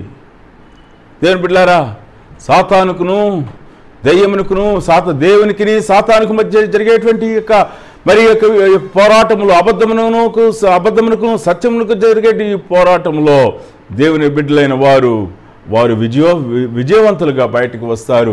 శ్రమలో యోబు ఎలాగున సువర్ణం వలె బయటకు వచ్చినాడో, దేవుని నామాన్ని మహిమ తీసుకుని వచ్చినాడో, రెట్టింపు ఆశీర్వాదములకు పాత్రుడై ఉన్నాడో, రెట్టింపు ఆశీర్వాదముల చేత దీవించబడి ఉన్నాడో, దేవుని యొక్క ఉగ్రత యోబు యొక్క స్నేహితుల మీదకి ఎలాగున వచ్చినదో మనము చూచిన్నాము. కాబట్టి మీరు సంతోషించండి అని చెప్పుచున్నాడు. దేవుని బిడ్డలారా, ఈ యొక్క ఉదయకాల సమయంలో మనము సువార్త నిమిత్తము విశ్వాసము నిమిత్తము శ్రమపడుచున్నప్పుడు ఆ శ్రమయందు దేవుణ్ణి సంతోషపెట్టువారముగా ఉండాలి అనే విషయాన్ని యేసుక్రీస్తు ప్రభువారు హెచ్చరిక చేయుచున్నారు. అపోస్తలులందరూ కూడా మిషనరీ ఉద్యమంలో, అపోస్తల కార్యముల్లో గ్రంథంలో, మరి పేతురు యొక్క సారథ్యంలో జరిగినటువంటి ఆ యొక్క సువార్త ఉద్యమంలో, ఫిలిప్పు యొక్క సారథ్యంలో జరిగినటువంటి సువార్త ఉద్యమం కానివ్వండి, అపోస్తలైన పౌలు జరిగించినటువంటి మొదటి మిషనరీ యాత్ర, రెండవ మిషనరీ యాత్ర, మూడవ మిషనరీ యాత్రలో కానివ్వండి, వారు శ్రమ పడినప్పుడు వారు దేవుని సంతోషపెట్టిన వారుగా, వారు సంతోషించిన వారుగా ఉండటాన్ని మనము చూడగలం. కాబట్టి లోకంలో మనము శ్రమ పడటం అది దేవుని యొక్క ఏర్పాటు, లేక లోకము లోకములో దేవుని బిడ్డలంగా మనం శ్రమపడటం అనేది అది సహజము.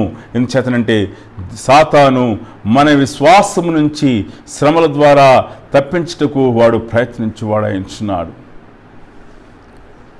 సాధు సుందర్ సింగ్ గారు, ఆయన సిక్కు మతస్థుడు, ఆయన క్రైస్తవుడైనందుకు అనేక శ్రమల గుండా ఆయన వెళ్ళి ఉన్నాడు. కానీ ఆ శ్రమల్లో క్రీస్తును ఆయన వెంబడించుచూ వెళ్ళి ఉన్న కారణం చేత, విడిచిపెట్టకుండా వెళ్ళిన కారణం చేత దేవుడు ఆయనను బహుగా వాడుకున్నాడు. ఆయన పరిచర్య ద్వారా అనేక వేల మందిని దేవుని వైపు త్రిప్పుటకు ఆయనను సాధనముగా వాడుకొని ఉన్నాడు. దేవుని బిడ్డలారా, ఇక ఉదయకాల సమయంలో నీ విశ్వాసమును బట్టి నువ్వు శ్రమల గుండా వెళుచున్నట్లయితే సంతోషించు. మనకి సహవాసంలో ఒక అబ్బాయి ఉండేవాడు. ఆయన నేటి దినాన మంచి మిషనరీగా పని చేస్తూ ఉన్నాడు. ఆయన మన సంఘంలో మొట్టమొదటి విశ్వాసిగా బాప్తిసం తీసుకున్నాడు. శ్రమల గుండా వెళ్ళాడు, బహు కఠినమైన శ్రమల గుండా వెళ్ళాడు. కానీ తన విశ్వాసాన్ని విడిచిపెట్టలేదు. దేవుడు ఆయన విశ్వాసాన్ని ఘనపరిచాడు. ఈ దినాన దేవుని సేవకుడిగా అనేక ఆత్మలను క్రీస్తు వైపుకు మళ్ళిస్తూ ఉన్నాడు. దేవుని బిడ్డలారా, ఉదయకాల శ్రమలో నీవు శ్రమ గుండా విడిచినప్పుడు క్రీస్తును విడిచిపెట్టవద్దు. క్రీస్తు యొక్క విలువను నీవు విడిచిపెట్టవద్దు. ఆయన నీ కొరకు ప్రాణము పెట్టి ఉన్నాడు. క్రీస్తు శ్రమపడి ఉన్నాడు కనుక క్రీస్తు శిష్యులమైన మనము కూడా శ్రమ పడవలసిన వారమైంటున్నాం, శ్రమల గుండా వెళ్ళవలసిన వారమైంటున్నాం అనే విషయాన్ని మనము జ్ఞాపం చేసుకోవలసిన వారమైంటున్నాం. యేసుక్రీస్తు ప్రభువారు పలికినటువంటి 4వ మాట ఈ యొక్క ద్వేషం యొక్క వికృత ఛాయలు అని చెప్తున్నాను. ద్వేషించుట, వారు లోకము మనలను ద్వేషించేదిగా ఉన్నది, లోకము మనల్ని వెలివేనిదిగా ఉన్నది, లోకము మనల్ని శ్రమ పెట్టినదిగా ఉన్నది, లోకము మనలను చంపును, దేవుని బిడ్డలారా, యోహాను సువార్త 16వ అధ్యాయం 2వ వచనంలో మనం చూసినట్లయితే ఈ విధంగా వ్రాయబడి ఉన్నది. యోహాను సువార్త 16వ అధ్యాయం 2వ వచనంలో, వారు మిమ్మును చంపు ప్రతివాడు తాను దేవునికి సేవ చేయుచున్నాను అనుకున్న కాలము వచ్చుచున్నది. They will kill us. Bible గ్రంథంలో యేసు ప్రభువారు చెప్పిన మాట ఎంత వాస్తవమో మనం గుర్తెరిగి ఉన్నామా? స్టెఫన్ని వారు చంపివేసి ఉన్నారు, మొదటి హతసాక్షి. కానీ స్టెఫను ఆ మరణ సమయంలో యేసు ప్రభువారు ఎలాగునా వీరేమి చేస్తున్నారో వీరెరుగురు కనుక వీరిని క్షమించమని ప్రార్థన చేస్తున్నాడు. అటువంటి ప్రార్థనే స్టెఫను కూడా చేసినాడు. ఆకాశం తెరబడుట, సింహాసనం తండ్రి సింహాసనం నుండి ఉన్నటువంటి క్రీస్తు కుడిపార్శ్వమందున క్రీస్తు లేచి నిలవబడుట ఆయన చూచి ఉన్నాడు. అతని ఆత్మను ప్రభువుకు అప్పగించుకుని ఉన్నాడు. ఎక్కడైతే స్టెఫను హతసాక్షి అయినాడో ఆ హతసాక్షి అయినటువంటి స్థలంలో నుండే ఇదిగో మిషనరీ ఉద్యమం ప్రారంభమైంది. అన్యజనుల కొరకు సువార్త కొరకైన మిషనరీ ఉద్యమం ప్రారంభమైంది. ఆ యొక్క మరణమునకు సాక్షి దోషకుడు హింసకుడు హానికరుడైనటువంటి సౌలు సాక్షిగా ఉన్నాడు. ఆ దోషకుడు హింసకుడు హానికరుడైనటువంటి ఆ సౌలు దమస్క మార్గంలో దేవుని ప్రజలను చంపుటకు హింసించుటకు వెళ్ళుచుండగా క్రీస్తు ప్రభువారి చేత పట్టబడ్డాడు. మునుకోలుకు ఎదురుతనలేవు అనేటువంటి మాటను విన్నాడు. నీవు హింసించిన క్రీస్తుడు అనేటువంటి మాటను విన్నాడు. బోర్లపడ్డాడు, అతడు కన్నీరు కార్చాడు, పశ్చాత్తాపడ్డాడు, అతడు మారుమనసు పొందాడు, బాప్తిసం తీసుకున్నాడు. ఇప్పుడు క్రీస్తుకు సాక్షిగా మార్చబడ్డాడు, అర్చకుడిగా మార్చబడ్డాడు, సువార్థికుడిగా మార్చబడ్డాడు, అపోస్తలుడిగా చేయబడ్డాడు. మిషనరీ యాత్రలు ప్రారంభించాడు. 3 మిషనరీ యాత్రలు చేసినాడు. అనేక వందల గ్రామాలని క్రీస్తు సువార్తతో ప్రకటించాడు. క్రీస్తును ఎరుగని ప్రజలను, ధర్మశాస్త్రము ఎరుగని ప్రజలను క్రీస్తు వైపుకు మళ్ళించాడు. నిజమైనటువంటి ఆ యొక్క పునాది, మిషనరీ పునాది ఎక్కడ ఉన్నదంటే అపోస్తలుల మిషనరీ పునాది యూరప్లోనే పడింది. ఆయన యూరప్ అంతట్లో కూడా మొదటి సువార్త సంఘాలు ఎక్కడ ఉన్నాయంటే యూరప్లో ఉన్నాయి. దేవుని బిడ్డలారా, ఆ పౌలును కూడా చంపివేశారు. కానీ సువార్త మాత్రము ఆగలేదు. ప్రభు చెప్తున్నారు, మిమ్మల్ని చంపుదురు, లోకము మనల్ని ద్వేషించుచున్నప్పుడు ద్వేషించే లోకములో క్రీస్తు ప్రేమను పంచుటకు మనం పిలువబడి ఉన్నాము. ఎప్పుడైనా గ్రహించున్నావా? నిన్ను ద్వేషించే లోకము, నిన్ను దూషించే లోకంలో నీవు ఉన్నావు అనే విషయం ఎప్పుడైనా గ్రహించున్నావా? దేని బిడ్డారా, ఈ 16వ అధ్యాయంలో పరిశుద్ధాత్మ దేవుని గురించిన వివరణ అంతకుముందు నేను చెప్పినాను. మరి 2 విషయాలు మీ ముందు నుంచి నేను ముగించడానికి ఇష్టపడుతున్నాను. మనం చూచిన్నాం 4 విషయాలు మనం చూచిన్నాం.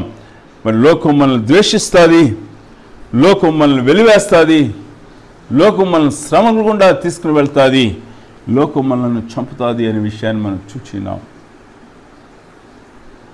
అయితే యేసు ప్రభువారు వీరిని ఎలాగున భయక్రాంతులుగా చేసి విడిచిపెట్టలేదు. కానీ 2 ఆదరణకరమైనటువంటి సత్యాల్ని మరి యేసు ప్రభువారు వీరికి ఇచ్చినారు. మొదటగా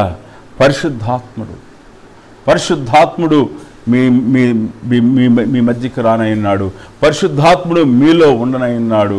కాబట్టి మీరు లోకమును జయించిన వారుగా ఉంటారు అనే విషయాన్ని యేసుక్రీస్తు ప్రభువారు చెప్పినారు. పరిశుద్ధాత్మ దేవుడు ఆయన మీకు ఆదరణకర్తగా ఉన్నాడు అనే విషయాన్ని యేసు ప్రభువారు మనకి ఆయన తెలియచేస్తున్నారు. కాబట్టి దేవుని బిడ్డలారా, పరిశుద్ధాత్మ దేవుడు ఆయన మనలను దర్శించి మరి ఆయన మనలను మన హృదయంలో ఆయన నివసించువాడు కనుక మనము భయపడము, మనము అనాథలుగా ఉండము అనే విషయాన్ని మనము జ్ఞాపం చేసుకునవలసిన వారమై ఉంటున్నాం. పరిశుద్ధాత్మని గురించిన విషయాన్ని అపోస్తలుడైనటువంటి మరి యొక్క యోహాను అద్భుతమైన రీతిలో 16వ అధ్యాయంలో తెలియచేస్తున్నాడు. ఆ విషయాలను గడిచిన వారాల్లో మరి దాన్ని ధ్యానం చేస్తున్నాం.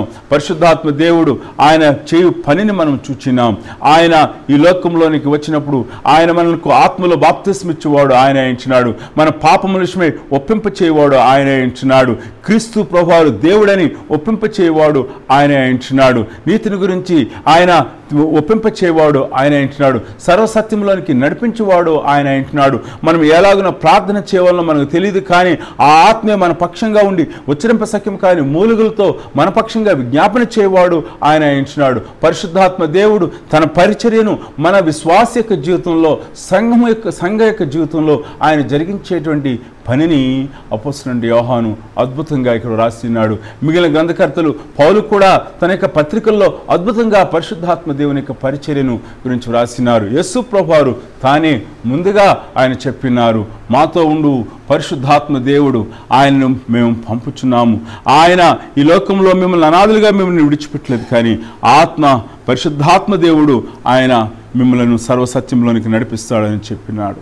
దేవుని బిడ్డలారా, ఈ లోకంలో మనము ఒంటరిగా విడిచిపెట్టబడలేదు, కానీ శ్రమపడుచున్నటువంటి సమయాల్లో, ద్వేషించబడుచున్నటువంటి సమయాల్లో, వెలివేయబడుచున్నటువంటి సమయాల్లో, చంపబడుచున్న సమయాల్లో పరిశుద్ధాత్మ దేవుని యొక్క సాన్నిహిత్యము, పరిశుద్ధాత్మ దేవుని యొక్క సన్నిధి, పరిశుద్ధాత్మ దేవుని యొక్క నడిపింపు, పరిశుద్ధాత్మ దేవుని యొక్క ఆదరణ, పరిశుద్ధాత్మ దేవుని యొక్క బోధ తన వాక్యం ద్వారా మన హృదయాల్లో ఉంచువాడాయించినాడు. గొప్ప ఆదరణ యేసుక్రీస్తు ప్రభువారు ఇస్తున్నారు.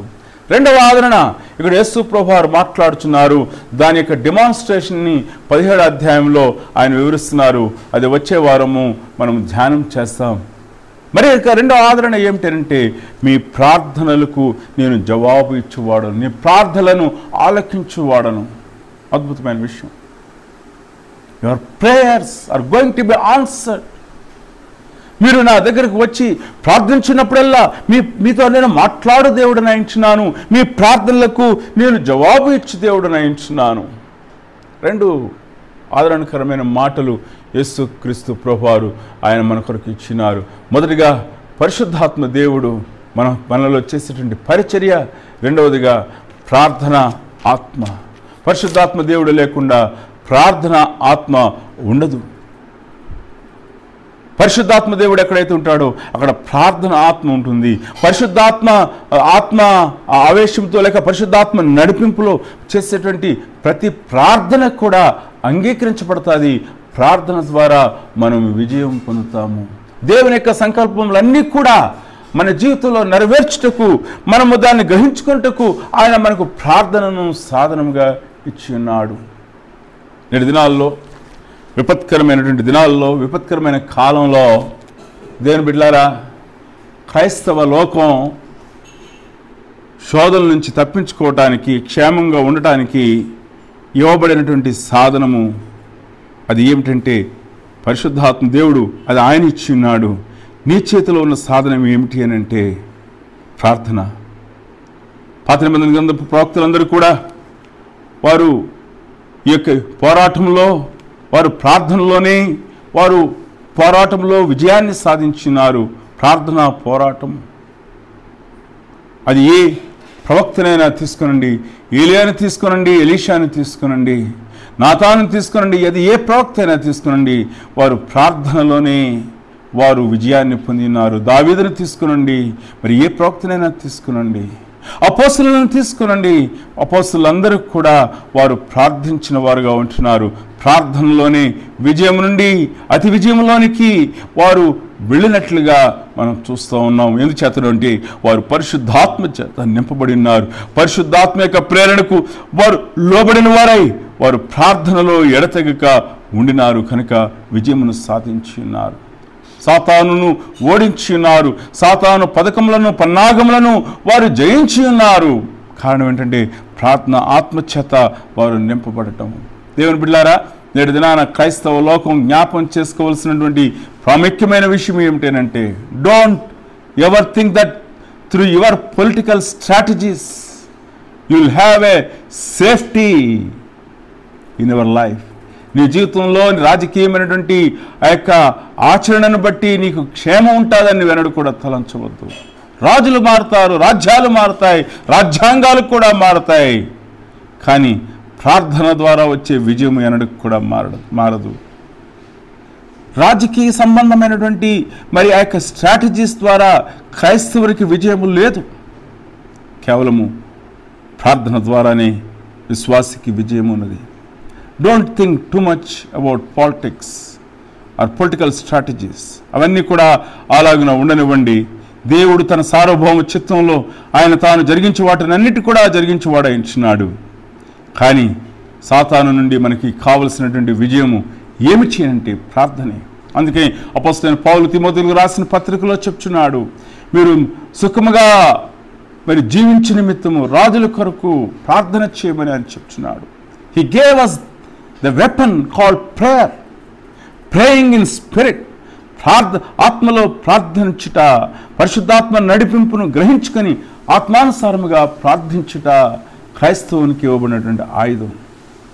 యేసు క్రీస్తు ప్రభువారి యొక్క శిష్యులైనందుకు ఆయన ముందుగానే హెచ్చరిక చేస్తున్నాడు. మీరు ద్వేషించబడతారు, మీరు వెలివేయబడతారు, మీరు మీరు హింసించబడతారు, మీరు చంపబడతారు అని ముందుగా ఆయన చెప్పినాడు. కానీ విడుదలను, ఆదరణ కూడా ఆయన ఇచ్చినారు. ఇదిగో పరిశుద్ధాత్ముడు మీ మధ్యన ఉన్నాడు, పరిశుద్ధాత్మ నేను మీకు పంపిస్తున్నాను, ఆయన మిమ్మల్ని నడిపిస్తాడు. ఇదిగో మీకు ప్రార్థనలకు మీకు వాగ్దానం చేయుచున్నాను, మీరు చేయు ప్రార్థనలను నేను అంగీకరిస్తానని చెప్పినాడు. దేవుని బిడ్డలారా, ఉదయకాల సమయంలో మనము దేవుని సన్నిధికి వచ్చి క్రీస్తునందలి ఆదరణ, పరిశుద్ధాత్మనందలి ఆదరణ మరి మనము పొందిన వారంగా వాక్యానుసారమైనటువంటి మరి ఆత్మీయ జీవితాన్ని కట్టుకొనొచ్చు. మన ప్రార్థనలో మనం ఎదుగుచ్చు. ప్రార్థనాత్మను పొందిన వారమై ప్రార్థనలో విజయం వెంబడి విజయము పొందుటకు త్రియేక దేవుడు మనకు సహాయము దయచేయను గాక. ప్రభు యొక్క వాక్యమును మన కొరకు దీవించును గాక. ప్రార్థించుకుందాం. మమ్మల్ని మిక్కులుగా ప్రేమించిన మా ఘనమైన తండ్రి, ప్రభు రక్షకుడు విమోచకుడు యేసు ప్రభు వారి నామంలో మీ సన్నిధిలోకి వచ్చి మీ కృతజ్ఞతాస్తులు చెల్లిస్తూ ఉంటున్నాం. మీరు మా కొరకు వ్రాయించిన ప్రభు ఈ యొక్క గ్రంథం అద్భుతమైన గ్రంథం. మీరు చెప్పిన మాటలు 2000 సంవత్సరాలు అయినప్పుడు కూడా ఎప్పటికి కూడా వాస్తవమే ప్రభు. మీరు చెప్పినట్లుగానే నీ రక్తంలో కడగబడిన వారు ద్వేషించబడుచున్నారు, నీ రక్తంలో కడగబడిన వారు వెలివేయబడుచున్నారు, నీ నీ రక్తంలో కడగబడిన వారు ప్రభానైనా హింసించబడుతున్నారు. నీ రక్తంలో కడగబడిన వారు ప్రభా చంపబడుతున్నారు. ప్రపంచమంతట్లో కూడా ప్రభానైనా క్రీస్తు కొరకు చనిపోతున్న వారి సంఖ్య మాత్రమే ఎక్కువగా ఉన్నది. ప్రభా మీరు జ్ఞాపం చేసుకునండి. నేను ప్రభా మీరు మమ్మలను అనాథలుగా ఒంటరిగా విడిచిపెట్టలేదు, కానీ పరిశుద్ధాత్మ దేవుని ఇచ్చినారు, ప్రార్థన అనే ఆయుధాన్ని ఇచ్చినారు. మేము ప్రార్థనలో ఎదుగుటకు సహాయం చేయండి. నేటి దినాల్లో సంఘంగా ప్రభా మేము ప్రార్థన నిర్లక్ష్యం చేస్తున్నట్లయితే మా నిర్లక్ష్యాన్ని క్షమించమని మిస్లో ప్రార్థన చేస్తున్నాం. ప్రభా మేము పరిశుద్ధాత్మను నిర్లక్ష్యం చేస్తున్నామనేటువంటి గ్రహింపు, బుద్ధి, ఆలోచన ప్రభాని గద్దింపు మాకు అనుగ్రహించి ప్రభా నేను మా జీవితాల్లో ప్రభా ప్రార్థనకు ప్రాధాన్యతనిచ్చుటకు మీరు మాకు సహాయం చేయండి. క్రమబద్ధమైన ప్రార్థన, వ్యక్తిగతమైన ప్రార్థన ప్రభా, మోకాళ్ళ ప్రార్థన ప్రభా, నేను సంఘ ప్రార్థన ప్రభా, సహవాస ప్రార్థనను మేము అలవర్చుకుని ప్రభా ప్రార్థనలో ఎడతెగ ఉండుటకు మీరు మాకు కృప చూపి నడిపించండి. మా ఆత్మీయ జీవితాలను మీరు భద్రపరిచి కట్టి మా జీవితాల ద్వారా మీ నామానికి మహిమ తెచ్చుకుని మనం ఇస్తున్నాం, ప్రార్థనిస్తున్నాం. మా సంఘాన్ని బట్టి వందనాలు, సంఘ బిడ్డలను బట్టి మీకు వందనాలు చెల్లిస్తున్నాం తండ్రి. ఒక్కొక్కరిని కూడా మీరు ప్రత్యేకంగా దర్శించి మీరు దీవించి ఆశీర్వదిస్తున్న విధానం అంతటిని బట్టి కూడా మీకు వందనాలు చెల్లిస్తున్నాం. సంఘంలో జరిగించిన ఆశ్చర్య కార్యములు, మేళ్ళు, ఆశీర్వాదములన్నింటిని బట్టి కూడా మీకు వందనాలు చెల్లిస్తున్నాం తండ్రి. నాయన ప్రభా తిరిగి ప్రభా నేను ఈ సమయంలో ప్రభా అనారోగ్యంతో ఉన్న వారి విషయం మీ సన్నిధిలో ప్రత్యేకంగా ప్రార్థన చేస్తున్నాం. మరణశయ్య మీద ఉన్న వారి విషయం ప్రత్యేకంగా ప్రార్థన చేస్తున్నాం. మీ పునరుద్ధాన శక్తిని పంపించి దేవాలయ మీ గాయపరచబడిన హస్తంతో వారిని లేపి ప్రభా వారిని స్వస్థపరచబడిన మీ స్థలంలో ప్రార్థిస్తూ మమ్మల్ని మేము తగ్గించుకుంటూ మీ నామాన్ని హెచ్చిస్తూ ఈ ప్రార్థన పరిశుద్ధ నామమున నడుచున్నాం తండ్రి, ఆమేన్. మన తండ్రి అయిన దేవుని ప్రేమ, ఆయన కుమారుడైన యేసుక్రీస్తు కృప, పరిశుద్ధాత్మ దేవుని నిత్య సహవాసం సన్నిధి మనకు ఆయన ప్రేమించి బిడ్డలకు ఇప్పుడు సదాతోడే నడిపించును గాక, ఆమేన్. అందరికి కూడా వందనాలండి. వెళ్ళి వచ్చునుగా, ప్రభు మిమ్మల్ని దీవించును గాక.